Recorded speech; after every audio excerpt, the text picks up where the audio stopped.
The one seed in any tournament signifies the best and provides high expectations, but with it comes a gigantic target on the back of whoever shall hold that seed. This is what the Elon men's tennis team had to deal with in the Southern Conference Tennis Tournament, as they came in as the one seed and hosts of the tournament. First up for the men was the Furman Paladins on Friday at the Burlington Tennis Center. Due to the impending weather, singles had to be played first, but this did not affect the men in any way. The Phoenix pummeled the Paladins 4-0, winning each singles match in 2 sets and advancing to the semifinals. We came out and we were real businesslike, we were real professional. You could see it in our guys' eyes, they were excited. I felt like everybody really played well. It was a very determined group, and we knew rain was possibly coming in later that day, and they wanted to get on and off the court quickly. It was really one of the better matches we played all year. Next up for the Phoenix was Chattanooga at the Jimmy Powell Tennis Center. Doubles would be played first this match thanks to the weather clearing up. Elon would handle doubles pretty well as Cameron Silverman and Stefan Fortman would win on court 1, and Brian Kowalski and Robert Lindgren would win on court 2 to clinch the doubles point.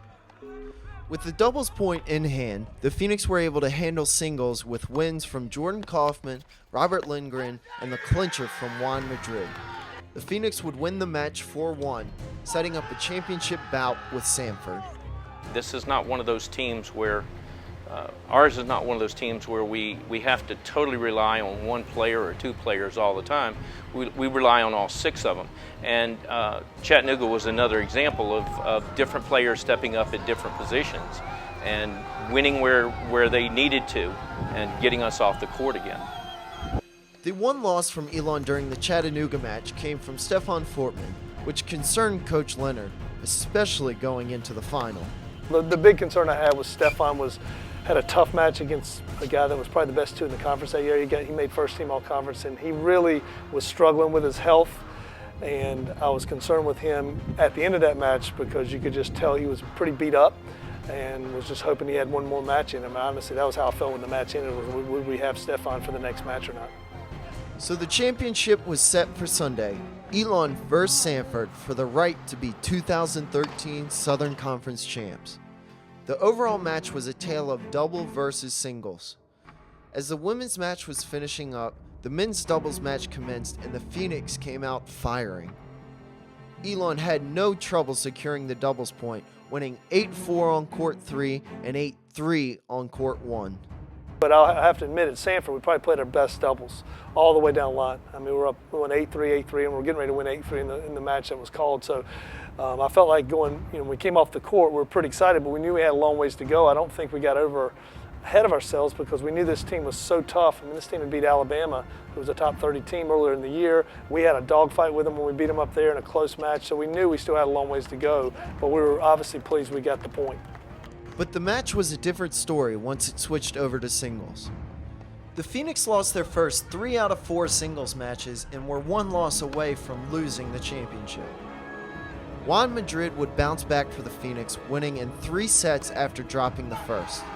This left the match tied at 3, leaving the deciding match to court 1 and Cameron Silverman. Silverman dropped the first set but won the second, forcing a third and deciding set to win it all, much like the women's match. Silverman started off the set very well, breaking serve and going up 1-0, but after that it started going downhill. Silverman would be broken the very next game. Cramping really started to set in for Silverman as he was being rubbed down on every changeover. Unfortunately for Elon, Silverman could not overcome his cramping as Sanford went on to win the set 6-3, thus clinching the match 4-3. We didn't achieve what we really wanted to do at the end because we came in here thinking we were going to win the tournament. We expected to win the tournament. That's the way we always go about the season. But I do think it leaves these guys hungry. I think if they work hard this summer, come back a little more mature, learn how to handle things with adversity a little bit better, then I think it sets up good for our future for the next couple years.